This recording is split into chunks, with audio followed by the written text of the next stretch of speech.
بسم اللہ الرحمن الرحیم۔ السلام علیکم۔ اس ویڈیو میں ہم کتاب احیاء العلوم کو آگے کنٹینیو کریں گے۔ اس سے پہلے اگر آپ نے سبسکرائب نہیں کیا تو سبسکرائب کر لیں اور بیل آئیکن پریس کر دیں۔ تو شروع کرتے ہیں۔ مناظرہ کی آفات اور ہلاکت انگیزی۔ واضح ہو کہ جو مناظرہ حصول غلبہ، دوسروں کو لاجواب کر دینے، اپنے فضل و شرف کو ظاہر کرنے، لوگوں کے سامنے منہ کھول کھول کر باتیں کرنے، فخر و تکبر، نیز دوسروں کو ذلیل و رسوا کرنے کی غرض سے ہو، وہ اللہ تعالیٰ کے نزدیک تمام بری عادات کا اور اللہ تعالیٰ کے دشمن شیطان کے نزدیک قابل تعریف ہے۔ باطنی برائیوں مثلا تکبر، خود پسندی، حسد، بغض، پاک باز بننے اور مرتبہ وغیرہ کے ساتھ مناظرے کو وہی نسبت ہے۔ جو شراب کو ظاہری برائیوں مثلا زنا، الزام تراشی، قتل اور چوری وغیرہ کے ساتھ ہے، اور جس طرح وہ شخص جسے شراب نوشی اور بے حیائی کے باقی کاموں میں اختیار دیا جائے تو وہ شراب نوشی کو معمولی سمجھ کر اختیار کرتا ہے، پھر وہ نشے کی حالت میں باقی بے حیائیوں کا بھی مرتکب ہو جاتا ہے۔ اسی طرح جس آدمی پر دوسروں کو نیچا دکھانے اور مناظرے میں غالب آنے کی خواہش غالب ہو اور وہ جاہ و مرتبے کا طالب ہو تو معلوم ہوتا ہے کہ اس کے دل میں تمام خباثتیں پوشیدہ ہیں، اور یہ تمام اخلاق مذمومہ اس میں ہیجان پیدا کرتے ہیں۔ ان بری عادات کی مذمت میں قرآن پاک کی آیات اور حدیث شریفہ سے دلائل محلقات کے بیان میں آئیں گے، لیکن فی الحال ہم اجتماعی طور پر ان عادات کا ذکر کرتے ہیں جو مناظرے کی وجہ سے وجود میں آتی ہیں۔ ان میں سے ایک حسد ہے، اور نبی اکرم صلی اللہ علیہ وسلم نے فرمایا، ترجمہ: حسد نیکیوں کو اس طرح کھاتا ہے جس طرح آگ لکڑی کو جلا دیتی ہے، اور مناظر حسد سے خالی نہیں ہوتا، کیونکہ بعض اوقات وہ غالب آتا ہے اور کبھی مغلوب ہوتا ہے، بعض اوقات اس کی تقریر کی تعریف کی جاتی ہے اور کبھی دوسرے شخص کی گفتگو کی تعریف ہوتی ہے۔ تو جب تک دنیا میں ایک بھی ایسا شخص ہوگا کہ اس کے علم اور اجتہاد کی قوت کی وجہ سے اس کا ذکر کیا جائے گا، یا اس کے خیال میں اس کا کلام اچھا اور فکر قوی ہوگی، تو وہ ضرور حسد کرے گا اور اس سے نعمت کے زوال کو پسند کرے گا۔ وہ چاہے گا کہ لوگ ظاہری اور باطنی طور پر اس سے پھر جائیں۔ حسد ایک جلانے والی آگ ہے، تو جو شخص اس میں مبتلا ہوا وہ دنیا میں عذاب میں مبتلا ہوگا، اور آخرت کا عذاب تو بہت زیادہ سخت اور بڑا ہے۔ اسی لیے حضرت ابن عباس رضی اللہ عنہما نے فرمایا، علم حاصل کرو جہاں سے بھی پاؤ، لیکن فقہا کے اقوال جو ایک دوسرے کے خلاف ہوں انہیں قبول نہ کرو، کیونکہ وہ ایک دوسرے کے اسی طرح مخالف ہوتے ہیں جس طرح باڑے میں بکرے ایک دوسرے کے دشمن ہوتے ہیں۔ ان محلقات میں سے ایک چیز تکبر اور لوگوں پر بلندی حاصل کرنا ہے۔ تو نبی کریم صلی اللہ علیہ وسلم نے ارشاد فرمایا، ترجمہ: جس نے تکبر کیا اللہ تعالیٰ اسے پست کر دیتا ہے۔ نیز آپ نے اللہ تعالیٰ سے حکایت کرتے ہوئے فرمایا کہ اللہ تعالیٰ فرماتا ہے، ترجمہ: عظمت میری آزار ہے اور بڑائی میری چادر ہے، لہذا جو شخص ان دونوں کے بارے میں مجھ سے لڑے گا میں اسے توڑ دوں گا۔ اور مناظرہ تکبر سے خالی نہیں ہوتا ہے۔ مناظر اپنے ہم عصر اور مصر لوگوں پر تکبر کرتا ہے اور اپنی حیثیت سے بلند ہونا چاہتا ہے، حتیٰ کہ وہ بیٹھنے کی جگہ پر لڑتے مرتے ہیں۔ بلند اور پست جگہ کے بارے میں ان کا جھگڑا ہوتا ہے۔ مقام صدارت کے قریب اور دور ہونے پر تنگ راستے ہیں، پہلے جانے پر لڑائی کرتے ہیں، اور بعض اوقات ایک غبی اور مکار دھوکے باز یہ دلیل دیتا ہے کہ وہ تو علم کی حفاظت چاہتا ہے اور مومن کو اپنی تذلیل سے منع کیا گیا ہے۔ چنانچہ وہ تواضع جسے اللہ تعالیٰ اور تمام انبیاء کرام نے قابل تعریف قرار دیا اسے ذلت سے تعبیر کرتا ہے، اور وہ تکبر جو اللہ تعالیٰ کے نزدیک برا ہے اسے دین کی عزت قرار دیتا ہے۔ اس طرح وہ نام میں تبدیلی کرتا ہے اور مخلوق کو گمراہ کرنا چاہتا ہے، جس طرح حکمت اور علم وغیرہ کے نام بدل دیے گئے۔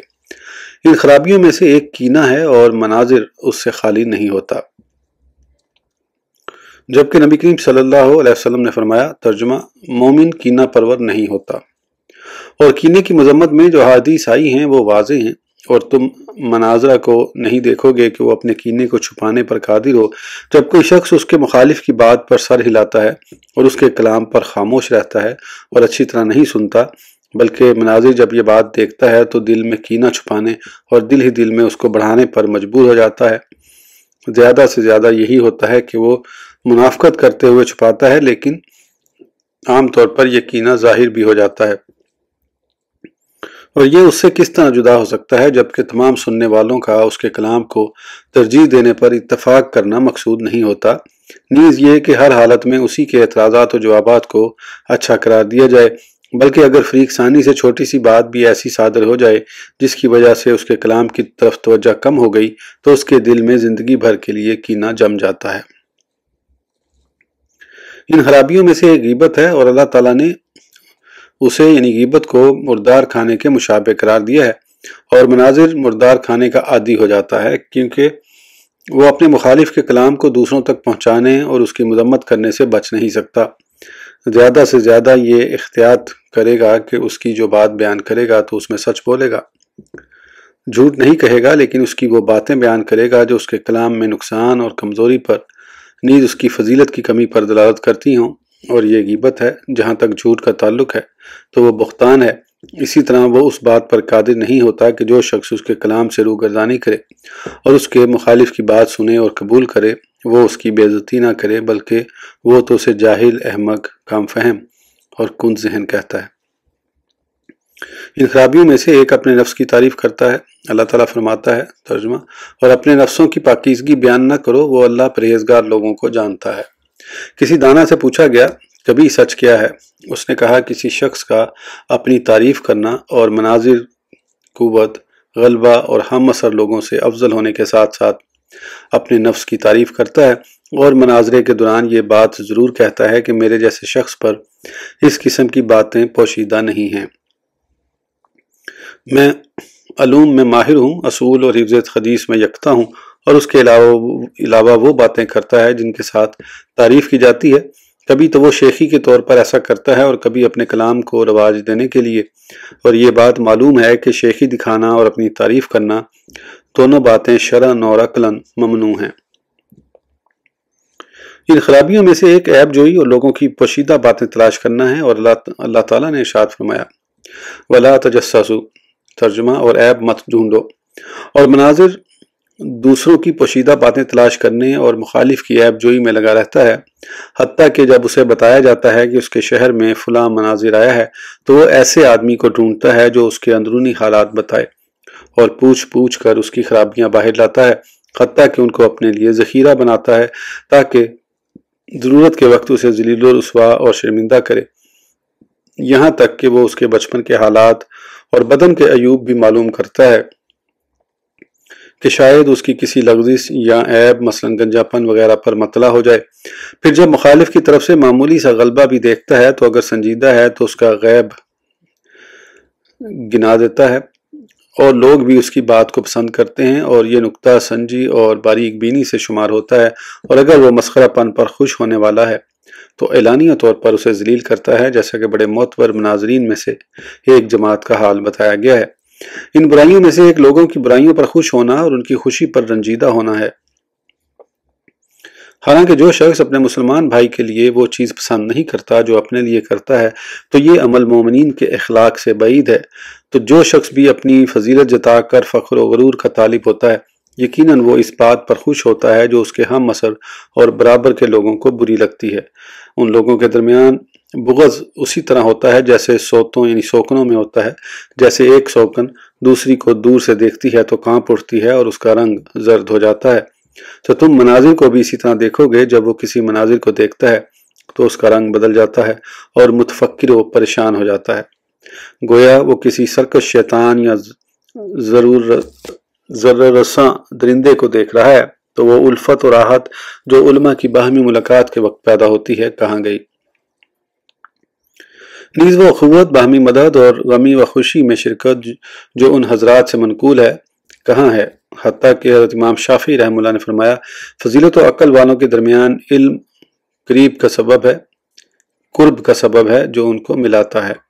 تو مجھے معلوم نہیں کہ ایک جماعت ان یعنی امام شافعی رحمہ اللہ کی اقتداء کا دعویٰ کیسے کر سکتی ہے جبکہ علم ان کے درمیان ایک قطعی عداوت کا ذریعہ بن گیا۔ تو کیا یہ تصور ہو سکتا ہے کہ غلبہ اور فخر و غرور کی طلب کے باوجود ان کے درمیان انس پیدا ہو؟ ہرگز نہیں۔ اس مناظرے کی اتنی برائی ہی تمہیں کافی ہے کہ تم منافقین کی عادات اپنا لو اور مومن و متقی لوگوں کے اخلاق چھوڑ دو۔ ان خرابیوں میں سے ایک منافقت ہے، اس کی مذمت میں شواہد پیش کرنے کی ضرورت نہیں، یہ لوگ اس کے محتاج ہیں، کیونکہ جب یہ لوگ اپنے مخالفین، ان کے دوستوں اور جماعت کے آدمیوں سے ملتے ہیں تو زبان سے محبت کا اظہار کرتے ہیں اور ان کے مقام و مرتبہ کے اشتیاق کو ظاہر کرتے ہیں، اور یہ بات گفتگو کرنے والا اور مخاطب بلکہ تمام سننے والے جانتے ہیں کہ یہ بالکل جھوٹ اور منافقت ہے، کیونکہ وہ زبان سے محبت کا اظہار کرتے ہیں لیکن دل میں بغض و عداوت ہوتی ہے۔ ہم اس سے اللہ بزرگ و برتر کی پناہ چاہتے ہیں۔ نبی اکرم صلی اللہ علیہ وسلم نے فرمایا، ترجمہ: جب لوگ علم حاصل کریں اور عمل چھوڑ دیں، زبانوں سے محبت کا اظہار کریں اور دل میں عداوت ہو، نیز رشتہ داروں سے تعلقات منقطع کریں، تو اس وقت وہ اللہ تعالیٰ کی رحمت سے محروم ہو جاتے ہیں، وہ انہیں بہرا اور اندھا کر دیتا ہے۔ اسے حضرت حسن بصری رضی اللہ عنہ نے روایت کیا اور تجربے سے اس حدیث کی صحت واضح ہوتی ہے۔ ان مذموم عادات میں سے ایک حق بات سے تکبر کرنا، اسے ناپسند کرنا اور اس میں جھگڑنے کی حرص ہے، حتیٰ کہ مناظر کے نزدیک سب سے ناپسندیدہ چیز یہ ہے کہ اس کے مخالف کی زبان پر حق بات ظاہر ہو جائے، اور جب ظاہر ہوتی ہے تو اس کے انکار کے لیے مکمل طور پر تیار ہو جاتا ہے اور اسے دور کرنے کے لیے دھوکہ بازی، ہیلا گری